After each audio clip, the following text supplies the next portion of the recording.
गुरु ने भी कहा डिग्री नहीं दिखाएंगे और अब चेले ने भी कहा कि हम भी डिग्री नहीं दिखाएंगे।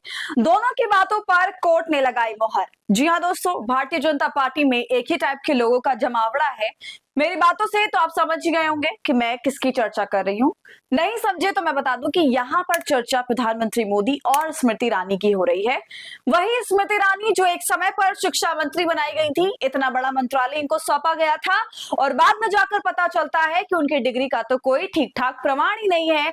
ये बात भी क्लियर नहीं है कि 10वीं और 12वीं की पढ़ाई भी इन्होंने करी है कि नहीं करी है। तो एक इस तरह के शख्स को सीधा शिक्षा मंत्रालय सौंप दिया जाता है, वैसे ज्यादा आश्चर्य की बात नहीं है। अब किसी अनपढ़ व्यक्ति के हाथों देश चल रहा है तो फिर ये तो छोटी सी बात है। दोस्तों, आपको मेरी ये लाइन सुनकर अजीब लग रहा होगा, मगर मैं यहाँ पर मोदी जी की कही हुई बात को ही दोहरा रही हूँ। वो कैसे, इसकी तमाम जानकारी आपको आगे इस वीडियो में दूंगी। और अब कैसे मोदी और स्मृति ईरानी दोनों सुकून की सांस ले रहे हैं और इसका क्रेडिट जाता है हाई कोर्ट को, सब कुछ बताऊंगी आपको इस वीडियो में। आप हमारे साथ अंत तक इसलिए बने रहिएगा। नमस्कार, आदाब, आप देख रहे हैं खबर अड्डा और मैं हूँ आपके साथ सुम्बुल ईरानी। दोस्तों, एक वीडियो काफी वायरल हो रही है इस वक्त, जिसके अंदर गुजरात के पूर्व मुख्यमंत्री नरेंद्र मोदी ये बता रहे थे कि मैं बहुत ज्यादा पढ़ा लिखा नहीं हूं, इसलिए ही आगे बढ़ गया हूं। मैंने अपनी स्कूली शिक्षा गांव में करी है। और दोस्तों, इस वीडियो में मोदी जी एक महिला का मजाक उड़ा देते हैं जो उनके भाषण से पहले ये कहकर गई थी कि जो पढ़ेगा वही आगे बढ़ेगा। और इसी पर मोदी जी कह देते हैं कि मैं तो नहीं पढ़ा, शायद इसलिए ही आगे बढ़ गया। तो दोस्तों, आप देख सकते हैं जो शख्स इस बात को तमगे के तौर पर पहनता हो कि मैं तो ज्यादा पढ़ा लिखा नहीं हूं और इसलिए आगे बढ़ गया हूं, उस देश में शिक्षा की क्या हालत होगी आप खुद कल्पना कर सकते हैं। उस देश में विद्यार्थियों के अधिकारों को लगातार कुचला जाएगा, इस बात को लेकर हैरत नहीं होनी चाहिए। उस देश के अंदर लगातार पेपर लीक होते हो, उस बात को लेकर हैरत बिल्कुल नहीं होनी चाहिए। मगर आज ये मुद्दा मैं आपके सामने लेकर के आई हूं क्योंकि दिल्ली हाईकोर्ट ने कल 2 फैसले दिए जो विवादों के घेरे में आ गए। पहला फैसला, दिल्ली हाईकोर्ट ने यह कहा कि प्रधानमंत्री नरेंद्र मोदी की डिग्री के बारे में जो जानकारी मांगी गई थी वो सार्वजनिक करने की जरूरत नहीं है, क्योंकि दिल्ली हाईकोर्ट ये पब्लिक इंटरेस्ट में नहीं है, ये सार्वजनिक हित में नहीं है। प्रधानमंत्री नरेंद्र मोदी की डिग्री का मामला सार्वजनिक हित में नहीं है। और दूसरा बड़ा फैसला था स्मृति ईरानी के बारे में। जी हाँ, उनकी 11वीं 12वीं के बारे में जानकारी मांगी गई थी, मगर इन दोनों ही मामलों में कोर्ट ने देश भर को निराश कर दिया। और यहाँ पर करारा झटका लगा है राइट टू इंफॉर्मेशन, सूचना के अधिकार को लेकर, और दिल्ली हाईकोर्ट ने यहाँ पर भी अपील को खारिज किया। यानी कि प्रधानमंत्री नरेंद्र मोदी डिग्री नहीं दिखाएंगे, स्मृति ईरानी 11वीं 12वीं पास हैं कि नहीं इसकी पारदर्शिता पर कोई बात नहीं करेंगी, ना ही सर्टिफिकेट दिखाएंगी। तो यहाँ पर दोस्तों सवाल खड़ा होता है और ये सवाल आपको खुद भी पूछना चाहिए कि क्या ये सही है। ये जो दोनों शख्सियतें हैं, प्रधानमंत्री मोदी और स्मृति ईरानी, इन दोनों में एक समानता है दोस्तों। ये लोग लगातार अपने विपक्ष पर हमलावर रहते हैं और तंज कसने के चक्कर में कई बार झूठ भी बोल चुके हैं। आपको बता दूं कि सत्ता पक्ष की तरफ से दलील में ये कहा गया था कि हम अनजान लोगों को डिग्री नहीं दिखाएंगे, लेकिन समझने वाली बात तो ये है कि जो व्यक्ति अपने आप को प्रधान सेवक बताता हो, जो व्यक्ति ये कहता हो कि मेरी जिंदगी एक खुली किताब है और मेरा तो कोई परिवार नहीं है, ये जनता ही मेरा परिवार है, तो ऐसे में उस शख्स को क्या खुलकर सामने नहीं आना चाहिए और बताना चाहिए अपनी डिग्री के बारे में, अपने एंटायर पॉलिटिकल साइंस के बारे में? क्या उन्हें ये नहीं बताना चाहिए कि उनके डिग्री के फॉन्ट को लेकर आखिर विवाद क्यों है?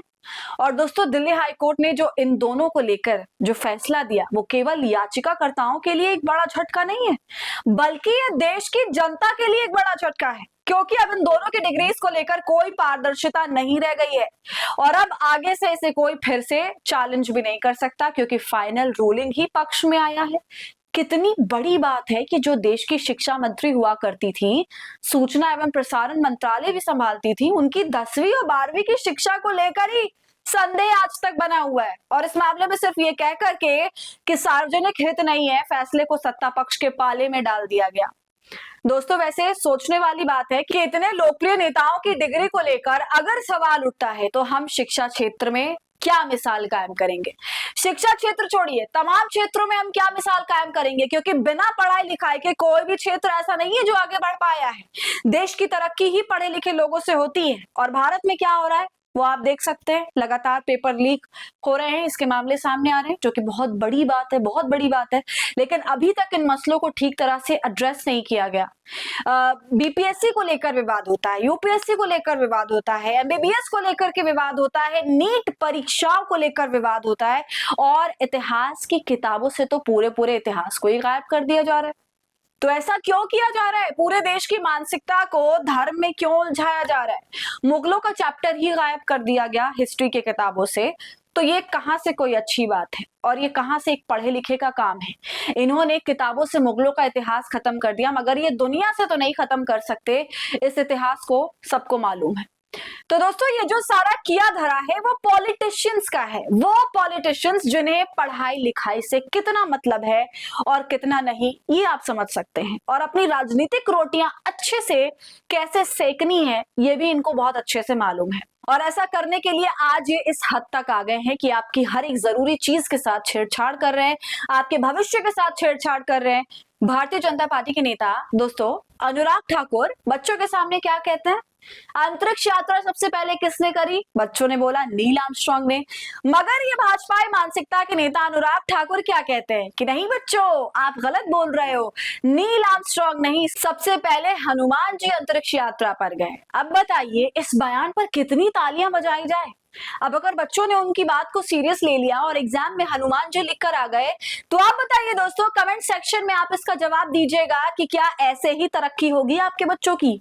आज की वीडियो में इतना ही। दोस्तों, आपकी इस पूरी वीडियो पर क्या कहना है, और जो भी तमाम सवाल मैंने आपसे करे उनका भी जवाब आप मुझे कमेंट सेक्शन में जरूर दीजिएगा।